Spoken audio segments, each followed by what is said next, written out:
तो जी स्टूडेंट पिछले लेक्चर में हम लोगों ने देखा था कि circular motion and rotational motion क्या है। और हम लोगों ने सर्कल के मुतालिक कुछ टर्मिनोलॉजीज देखी थी, जैसे सर्कल का रेडियस है, सरकमफेरेंस है, डायमीटर है, टेंजेंट है, सिकेंट है, कॉर्ड है। तो आज हम लोग एक नए टॉपिक पे आएंगे और वो है एंगुलर पोजीशन। तो देखिए, आप लोगों ने फोर्स एंड मोशन वाले चैप्टर में देखा था कि किसी ऑब्जेक्ट की पोजीशन हम लोग किस तरह बताते हैं। तो वहां पे हम लोगों ने देखा था कि ऑब्जेक्ट की पोजीशन बताने के लिए हम लोग एक रेफरेंस पॉइंट लेते हैं और हम लोग कहते हैं कि इस पॉइंट के लिहाज से ऑब्जेक्ट का ये पोजीशन है। तो देखिए, मैं दोबारा इस बात को, उस चैप्टर के टॉपिक को रिव्यू कर लेता हूँ, क्योंकि उसकी बड़ी ममासलत है एंगुलर पोजीशन के साथ। तो देखिए, फर्ज कर आप यहाँ पे खड़े हैं, आप यहाँ पे खड़े हैं और आप एक गाड़ी की पोजीशन बताना चाहते हैं। ये गाड़ी है, इसकी पोजीशन बताना चाह रहे हैं। तो आप किस तरह बताएंगे? आप कहते हैं कि मैं जिस पॉइंट पे खड़ा हूँ ये ओरिजिन है, ये रेफरेंस पॉइंट है। और फिर हम लोग देखते हैं कि गाड़ी आपसे कितनी दूर है। फर्ज करें ये मैं कहता हूँ 1 मीटर, 2 मीटर, और ये 3 मीटर, और ये 4 मीटर। फर्ज करें गाड़ी आपसे 4 मीटर दूर है, तो आप कहते हैं कि मेरे लिहाज से इस गाड़ी का पोजीशन वेक्टर क्या है? 4 मीटर। क्या कहते हैं? 4 मीटर। सही। तो इसी तरह अगर फर्ज करें एक दूसरा शख्स यहाँ पे खड़ा हो और आप इसकी पोजीशन बताना चाहें, तो आप क्या कहेंगे? कि फर्ज करें अगर वो 5 मीटर पे खड़ा है, तो आप कहेंगे कि मेरे लिहाज से इसका पोजीशन वेक्टर 5 मीटर है। कितना है? 5 मीटर है। तो देखिए, लीनियर केस में हम लोगों ने देखा था कि ऑब्जेक्ट की पोजीशन बताने के लिए हम लोग एक रेफरेंस पॉइंट लेते हैं और उस रेफरेंस पॉइंट के लिहाज से हम लोग उसकी पोजीशन बताते हैं। उस रेफरेंस पॉइंट के लिहाज से क्या बताते हैं? उसकी पोजीशन बताते हैं। अभी सवाल पैदा होता है कि अगर जिस्म दायरे में घूम रहा हो तो उसकी पोजीशन किस तरह बताएं। तो यहाँ पे आ जाते हैं कि फर्ज करें एक ऑब्जेक्ट दायरे में घूम रहा है, ये सर्कल का सेंटर है और ऑब्जेक्ट यहाँ पर है। तो यहाँ पे हम लोग उसका पोजीशन वेक्टर लेंगे ओरिजिन के लिहाज से, तो ये पोजीशन वेक्टर हो गया। लेकिन अभी आप इसकी एंगुलर पोजीशन किस तरह बताएंगे? तो यहाँ पे हम लोग एक रेफरेंस लाइन लेते हैं, फर्जी लाइन लेते हैं। तो हम लोग कहेंगे ये लाइन, और ये लाइन आमतौर पर हम लोग एक्स एक्सिस लेते हैं।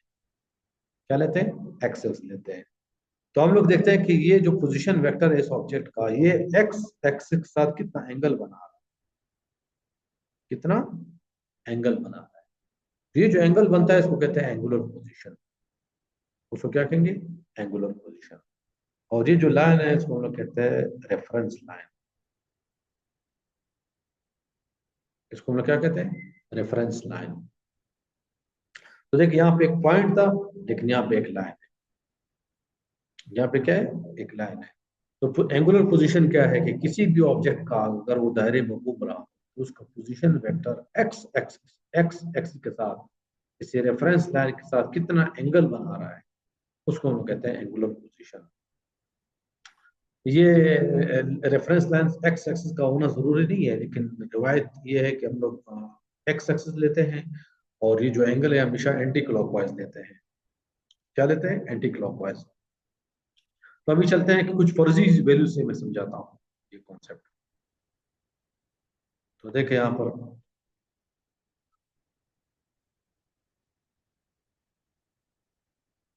फर्ज करें एक्स एक्सिस है और ऑब्जेक्ट यहाँ पर है।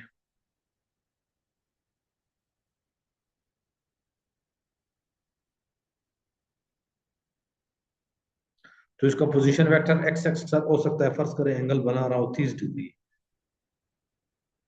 क्या बना रहा हूँ? 30 डिग्री। तो हम लोग कहेंगे इसकी इस लम्हे पर इसका जो पोजीशन, एंगुलर पोजीशन है वो 30 डिग्री है। फिर हो सकता है ऑब्जेक्ट यहाँ पे आ गया हो, तो यहाँ पे उसकी एंगुलर पोजीशन क्या होगी? तो हम लोग कहेंगे यहाँ पे हो सकता है इसकी एंगुलर पोजीशन हो 90 डिग्री, कितनी हो, 90 डिग्री। फिर हो सकता है ऑब्जेक्ट यहाँ पे आ जाए, तो उसकी एंगुलर पोजीशन हम रखेंगे, फर्ज करें 120 डिग्री। कितने, 120 डिग्री। तो ये सिंपल कॉन्सेप्ट है एंगुलर पोजीशन का। तो देखिए मैं पढ़ लेता हूँ उसकी definition. The angle through which position vector of a moving object is displaced with respect to some chosen reference direction is called angular position. किसी रेफरेंस डायरेक्शन या रेफरेंस लाइन के साथ पोजीशन वेक्टर ऑब्जेक्ट का कितना angle बनाता है, उसको कहते हैं एंगुलर पोजीशन। क्या कहते हैं, एंगुलर पोजीशन। तो देखिए ये लीनियर केस था, और ये कौन सा केस है, एंगुलर केस है। तो अभी चलते हैं नेक्स्ट टॉपिक पे, और वो है एंगुलर डिस्प्लेसमेंट। क्या, एंगुलर डिस्प्लेसमेंट। तो देखिए आप लोगों ने फोर्स एंड मोशन वाले चैप्टर में पढ़ा था लीनियर डिस्प्लेसमेंट। तो पहले उसको पढ़ते हैं, दोबारा रिव्यू करते हैं, फिर आएंगे एंगुलर डिस्प्लेसमेंट पे।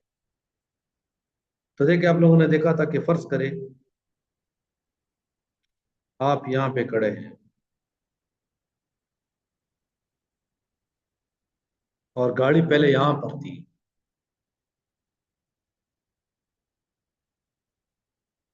लेकिन उसके बाद गाड़ी यहाँ पे चली गई। तो गाड़ी ने कितना डिस्प्लेसमेंट कवर किया, इसको हम लोगों ने नाम दिया था डेल्टा डी। क्या नाम दिया था, डेल्टा डी। तो अभी डिस्प्लेसमेंट मालूम करते हैं, किस तरह मालूम करेंगे हम लोग। तो हम लोगों ने कहा था कि इसका जो इनिशियल पोजीशन वेक्टर है, ओरिजिन के लिहाज से ये ओरिजिन है, तो उसको हम लोगों ने फर्स्ट करें नाम दिया एक्स आई, क्योंकि वन डायमेंशन है तो एक्स आई नाम देंगे। और फिर ऑब्जेक्ट यहाँ पे चला गया, तो उसकी पोजीशन वेक्टर को देंगे एक्स एफ। क्या कहेंगे, एक्स एफ। तो अभी इसके अगर आप लोगों को डिस्प्लेसमेंट लिखनी हो, तो डिस्प्लेसमेंट किस तरह लिखेंगे, delta D is equal to X F minus X I, X F minus X I. तो ये इसकी डिस्प्लेसमेंट आ जाएगी। अभी मैं कुछ फर्जी वैल्यूज दे देता हूँ। फर्ज कर एक्स आई है 4 मीटर, और एक्स एफ था 9 मीटर। गाड़ी 4 मीटर की पोजीशन से चली गई 9 मीटर की पोजीशन पे, तो एंगुलर लीनियर डिस्प्लेसमेंट कितना होगा। तो हम लोग लिखेंगे 9 मीटर माइनस 4 मीटर, तो ये आ जाएगा 5 मीटर। क्या आ जाएगा, 5 मीटर। ये फर्जी वैल्यूज है। अभी याद रखिए जो लीनियर डिस्प्लेसमेंट वाला कॉन्सेप्ट है, इसको हम लोग अभी एक्सटेंड करेंगे एंगुलर डिस्प्लेसमेंट। तो आ जाते हैं एंगुलर डिस्प्लेसमेंट के लिए, इसको किस तरह एक्सटेंड करेंगे। तो देखिए फर्ज कर एक जिस्म दायरे में घूम रहा था, ये सर्कल का सेंटर ओरिजिन,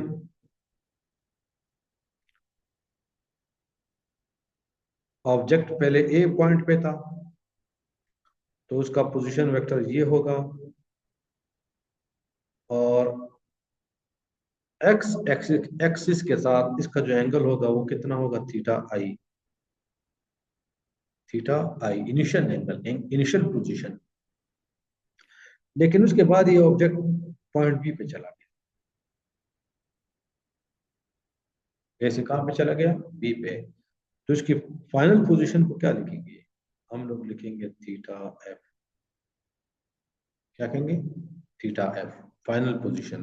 जैसे यहाँ पे देखिए इनिशियल पोजीशन, फाइनल पोजीशन, लेकिन वहां पे एंगल लेंगे थीटा एफ, और पहले वाले के लिखेंगे थीटा आई। लेकिन अब याद रख लिया यहाँ पे जो एंगुलर डिस्प्लेसमेंट है वो कितना है, ये इसका एंगुलर डिस्प्लेसमेंट है। इसको हम लोग क्या कहेंगे, डेल्टा थीटा। क्या कहेंगे, डेल्टा थीटा। तो ये जो डेल्टा थीटा है, इसको हम लोग कहेंगे एंगुलर डिस्प्लेसमेंट। और एंगुलर डिस्प्लेसमेंट किसके बराबर है, थीटा एफ माइनस थीटा आई। थीटा एफ माइनस थीटा आई। तो देखिए अगर आप इसके साथ मुआवजा कर ले तो तकरीबन उसी तरह है। वहां पे final position minus initial position, यहाँ पे final angle minus initial angle. तो इसको हम लोग कहते हैं एंगुलर डिस्प्लेसमेंट। तो देखिए डेफिनेशन में पढ़ लेता हूँ। The change in angular position with respect to chosen reference direction is called angular displacement, उसको हम लोग कहते हैं एंगुलर डिस्प्लेसमेंट। तो फर्ज करें एक कुछ फर्जी वैल्यू से समझाता हूँ।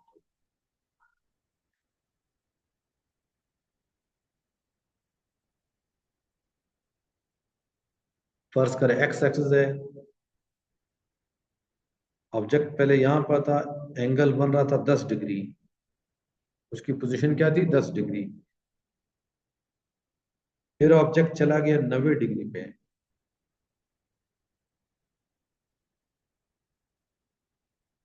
कितने डिग्री पे 90 डिग्री पे। पहले इसकी एंगुलर पोजीशन थी 10 डिग्री, लेकिन बाद में 90 डिग्री हो गई, तो पता है डिस्प्लेसमेंट कितना हो? तो सादा सी बात है कि 90 में से 10 को माइनस करेंगे, तो इस केस में जो एंगुलर डिस्प्लेसमेंट होगा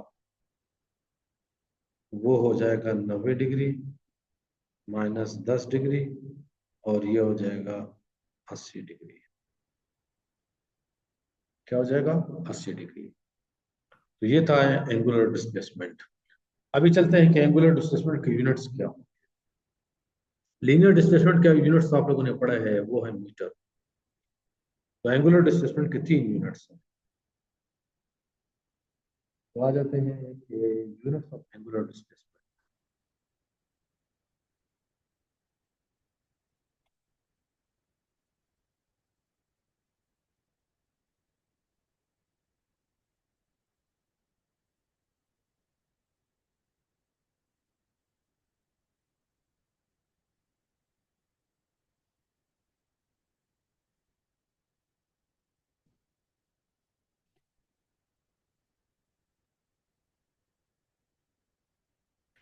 तो एंगुलर डिस्प्लेसमेंट के क्या क्या यूनिट्स हैं? तो इसके 3 यूनिट्स हैं।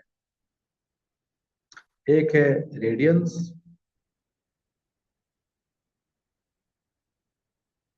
एक है रेडियंस, दूसरा है डिग्री,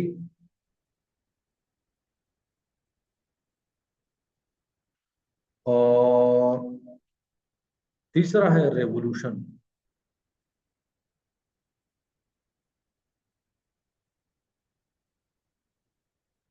तीसरा है रेवोल्यूशन। तो याद रख लें एंगुलर डिस्प्लेसमेंट के 3 यूनिट्स है, रेडियन, डिग्री और रेवोल्यूशन। लेकिन इसका जो एस आई यूनिट है वो रेडियन है।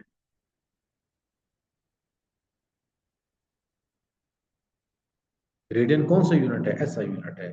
बाकी डिग्री और रेवोल्यूशन इसके यूनिट्स है, लेकिन एस आई यूनिट्स नहीं है। तो अभी वन बाय वन चलते हैं कि ये डिग्री क्या है, रेवोल्यूशन क्या है, रेडियन क्या है। तो पहले पे आ जाते हैं रेवोल्यूशन पे।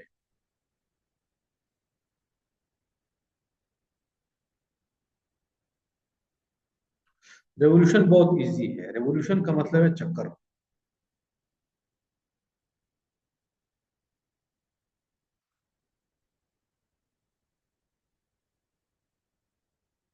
रेवोल्यूशन का मतलब है क्या है? एक चक्कर। तो देखिए फर्ज करिए एक ऑब्जेक्ट दायरे में घूम रहा है।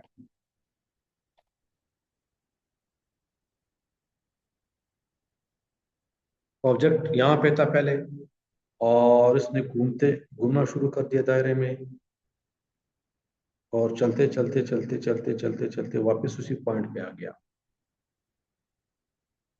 तो उस केस में हम लोग कहेंगे कि इसकी जो एंगुलर डिस्प्लेसमेंट है वो 1 रेवोल्यूशन है। वो कितनी है? 1 रेवोल्यूशन है। अगर ऑब्जेक्ट दायरे में घूमते घूमते फर्ज करें,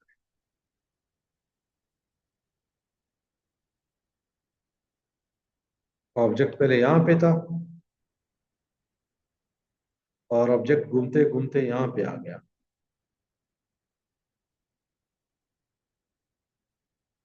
तो अभी हम लोग क्या कहेंगे कि इसकी एंगुलर डिस्प्लेसमेंट कितनी है? इसकी एंगुलर डिस्प्लेसमेंट 1 रेवोल्यूशन नहीं है, 1 रेवोल्यूशन का आधा है। तो हम लोग कहेंगे इसकी एंगुलर डिस्प्लेसमेंट हाफ रेवोल्यूशन होगी। तो रेवोल्यूशन बहुत इजी है, एक कंप्लीट चक्कर को हम लोग कहते हैं रेवोल्यूशन। तो दूसरे पे आ जाते हैं कि डिग्री क्या है। तो डिग्री का कॉन्सेप्ट ये है कि हम लोग एक सर्कल को लेते हैं, सॉरी, दूसरे आ जाते हैं डिग्री पे।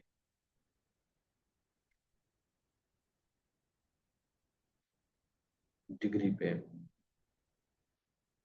तो 1 डिग्री क्या है? एक सर्कल को हम लोग 360 टुकड़ों में डिवाइड।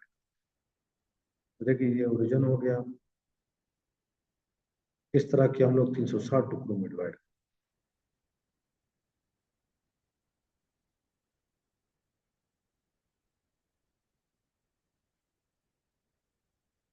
मैं कुछ कम टुकड़ों में डिवाइड कर रहा हूँ, लेकिन हकीकत में हम लोगों ने इसको कितने टुकड़ों में डिवाइड करना है? 160 टुकड़ों में डिवाइड करना है। तो ये जो दो लाइनें हैं, इनके दरम्यान में जो एंगल बन रहा है, इसको हम लोग कहते हैं 1 डिग्री। इसको हम लोग क्या कहते हैं? 1 डिग्री। एक सर्कल को आप 360 टुकड़ों में डिवाइड करो, और जो दो लाइनें हैं उनके दरम्यान में जो एंगल बनता है, इसको हम लोग कहते हैं 1 डिग्री। डिग्री के लिए ये बबल का सिंबल लगाते हैं उसके ऊपर।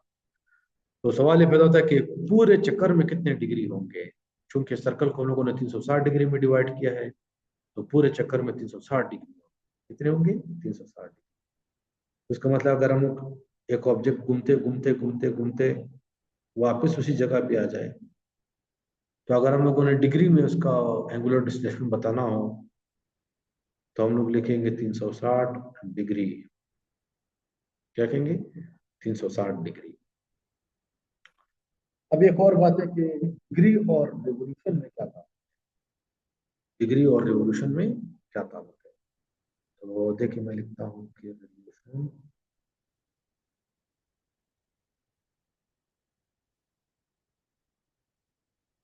बिटवीन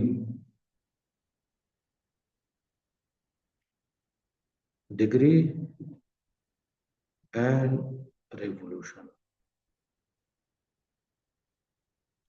जैसे देखा, आप लोगों ने पढ़ा है कि मिनट्स और घंटे में, मिनट्स और हार में रिलेशन है, मिनट्स और डे में रिलेशन है।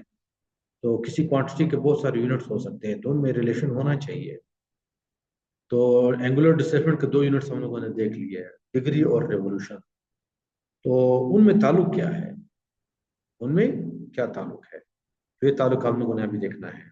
तो देखिए, आप लोगों ने पढ़ा है कि कंप्लीट चक्कर में, एक कंप्लीट रेवोल्यूशन में कितने डिग्री आते हैं? 360 डिग्री। तो इसका मतलब हम लोग कह सकते हैं कि 1 revolution is equal to 360 degree. 1 revolution is equal to 360 degree.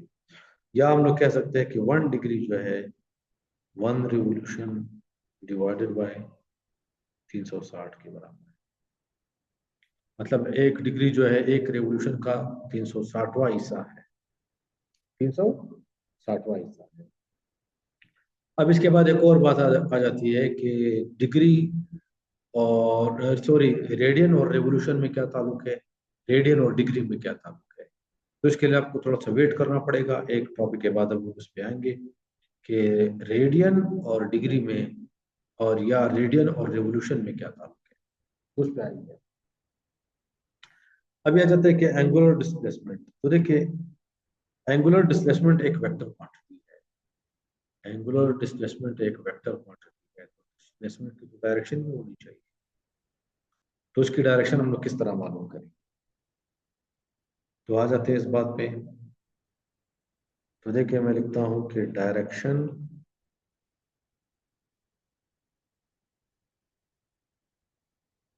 Of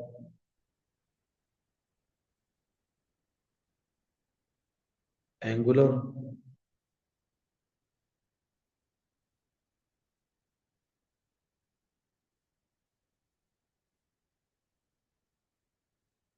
displacement. अब एंगुलर डिस्प्लेसमेंट की डायरेक्शन किस तरफ होगी? तो याद रख लिया, एंगुलर डिस्प्लेसमेंट की डायरेक्शन मालूम करने के लिए एक रूल इस्तेमाल करते हैं, और उसको हम लोग कहते हैं, क्या कहते हैं? Right hand rule.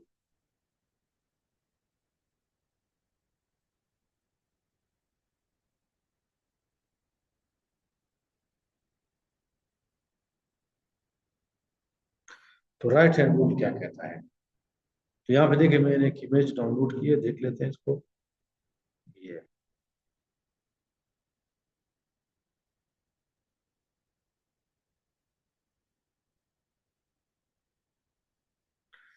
तो देखिए, राइट हैंड रूल क्या कहता है कि आप अपने हाथ का राइट हैंड ले लें। देखिए, ये राइट हैंड में ले लिया, right hand, right hand. Thumb को सीधा रखें, थंब को उस डायरेक्शन में रखें जिस डायरेक्शन में एक्स रोटेशन। तो देखिए, ये एक्स रोटेशन है, चलिए याद। और फर्ज कर जिसम यू घूम रहा है, तो जिस डायरेक्शन में जिसम घूम रहा है, उस डायरेक्शन में फिंगर्स को घुमा लें, थंब को सीधा रखें, और एक्सिस ऑफ रोटेशन को अपने हाथ में के अंदर रखना है। तो जब आप फिंगर्स को घुमाएंगे तो जो डायरेक्शन थंब की होगी वही एंगुलर डिस्प्लेसमेंट की डायरेक्शन, वही किसकी डायरेक्शन होगी, एंगुलर डिस्प्लेसमेंट की डायरेक्शन होगी। तो देखिए अभी यहाँ पे हम लोगों ने देखा है कि जिसम ए से बी की तरफ जा रहा है,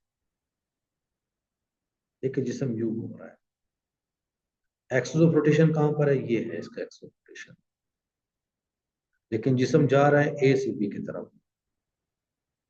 तो एंगुलर डिस्प्लेसमेंट अगर आप मालूम करेंगे तो ए से बी की तरफ फिंगर्स को घुमाएं, थंब को सीधा रखें, तो थंब ऊपर की तरफ है, थंब क्या है, ऊपर की तरफ है, तो इसका मतलब है एंगुलर डिस्प्लेसमेंट की डायरेक्शन ऊपर की तरफ है।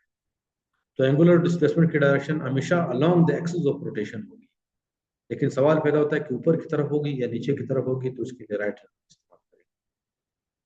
तो मैं अभी थोड़ा सा सिंपल वर्जन इसका बना देता हूँ। तो देखिए अगर जिस्म दायरे में यू घूम रहा है,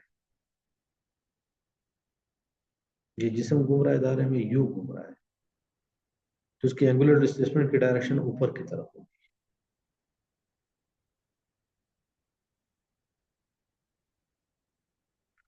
एंगुलर डिस्प्लेसमेंट की डायरेक्शन ऊपर की तरफ होगी, लेकिन अगर जिस्म डायरेक्शन चेंज कर ले मोशन की, पहले देखिए जिस्म यू घूम रहा था, अभी यू घूम रहा है, डायरेक्शन चेंज कर, तो एंगुलर डिस्प्लेसमेंट की डायरेक्शन अगर आप राइट हैंड रूल से मालूम कर लें तो आप देखेंगे वो नीचे की तरफ होगी। तो यहाँ पे मैं दोबारा बता देता हूँ, एंगुलर डिस्प्लेसमेंट की डायरेक्शन बताने के लिए राइट हैंड रूल इस्तेमाल करते हैं। राइट हैंड रूल ये कहता है कि जिस्म जो घूम रहा है दायरे में, उसके एक्सिस ऑफ रोटेशन को हाथ में ले लो राइट हैंड के, जिस डायरेक्शन में रोटेशन हो रही है उसी डायरेक्शन में फिंगर्स को घुमाओ, थंब को सीधा रखो, थंब आपको एंगुलर डिस्प्लेसमेंट की डायरेक्शन बताएगा।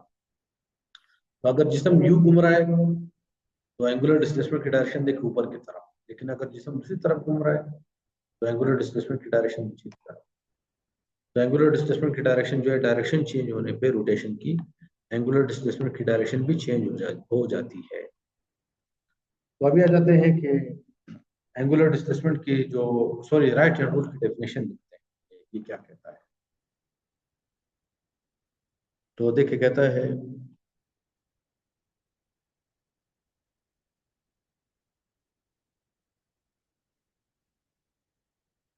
होल्डिंग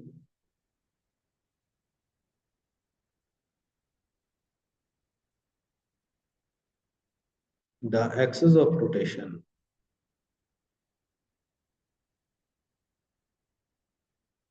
यहाँ पे स्क्रीन काम नहीं कर रहा, मैं थोड़ा सा आगे लिख दिया, in right hand,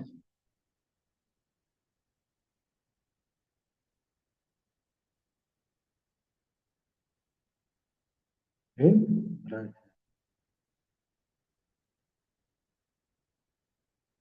with fingers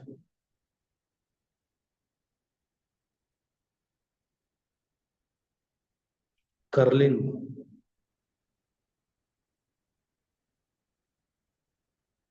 in the direction of rotation,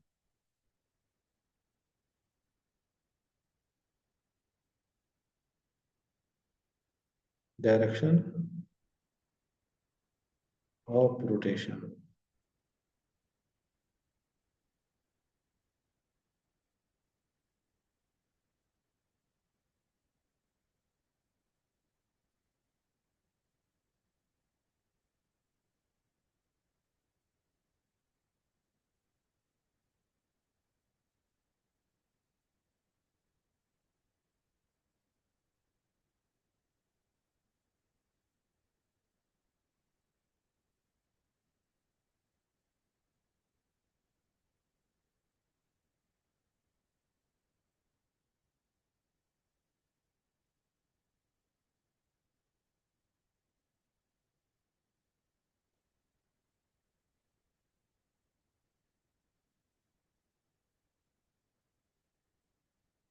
तो देखिए ये थी राइट हैंड रूल की डेफिनेशन। कहते हैं holding the axis of rotation in the right hand with fingers curling, curling मतलब घूमना, in the direction of rotation, the thumbs give the direction of angular displacement.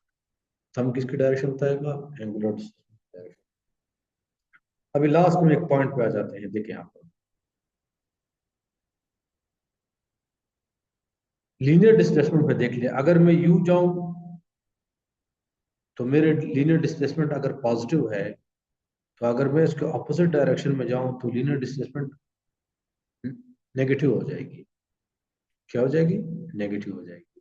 ये तो हम लोगों ने पढ़ा था कि वेक्टर एक वेक्टर की डायरेक्शन चेंज करने पे, रिवर्स करने पे साइंस जो है पॉजिटिव वेक्टर नेगेटिव में बदल जाता है। तो अभी इसी तरह सवाल ये पैदा होता है कि अगर ऑब्जेक्ट ए से बी की तरफ जा रहा है तो उसकी एंगुलर डिस्प्लेसमेंट क्या होगी, और अगर बी से ए की तरफ आ रहा है तो उसकी एंगुलर डिस्प्लेसमेंट क्या होगी। तो याद रख लिया हम लोग, अगर ए से बी की तरफ जा रहे हैं, अगर उसको पॉजिटिव लेंगे तो जब ऑब्जेक्ट बी से ए की तरफ जा रहा है तो उसको नेगेटिव लेंगे। उसको क्या लेंगे? नेगेटिव लेंगे। या तो इस तरह भी कर सकते हैं कि अगर ए से बी की तरफ जा रहा है उसको नेगेटिव ले लो, लेकिन बी से अगर ए की तरफ आ रहा है तो उसको फिर पॉजिटिव ले लो। ये भी आपकी मर्जी है, लेकिन याद रखिए रिवायत ये है बाय कन्वेंशन।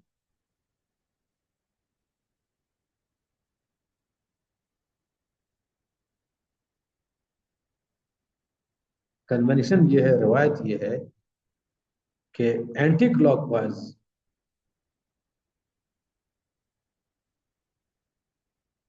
जो एंगुलर डिस्प्लेसमेंट है वो हम लोग पॉजिटिव लेते हैं। वो हम लोग क्या लेते हैं? पॉजिटिव लेते हैं। तो किस तरह देखें, अगर एक ऑब्जेक्ट दायरे में घूम रहा है,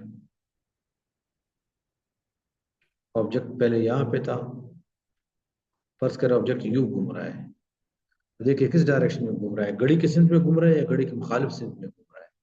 एंटी क्लॉकवाइज घूम रहा है। तो इस केस में जो एंगुलर डिस्प्लेसमेंट होगी इसकी जो इसको हम लोग पॉजिटिव लेंगे। तो हम लोग क्या लेंगे? पॉजिटिव लेंगे। रिवायतन कन्वेंशन है। लेकिन अगर क्लॉकवाइज हो रोटेशन, तो उस केस में हम लोग डेल्टा थीटा को क्या लेंगे? नेगेटिव लेंगे। क्या लेंगे? नेगेटिव लेंगे। तो देखिए फर्ज करें जिसम दायरे में घूम रहा है और जिसम यू घूम रहा है, इस डायरेक्शन में घूम रहा है। तो इस केस में अगर आप राइट हैंड रूल इस्तेमाल कर लें तो आप देखेंगे कि एंगुलर डिस्प्लेसमेंट की जो डायरेक्शन है वो नीचे की तरफ है।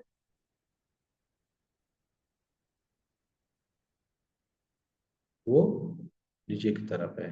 लेकिन एंटी क्लॉकवाइज को हम लोग पॉजिटिव लेंगे, तो क्लॉकवाइज को नेगेटिव लेंगे। बिल्कुल इसी तरह जैसे इस डिस्प्लेसमेंट को हम लोग पॉजिटिव लेते हैं तो इसको क्या लेंगे? नेगेटिव लेंगे।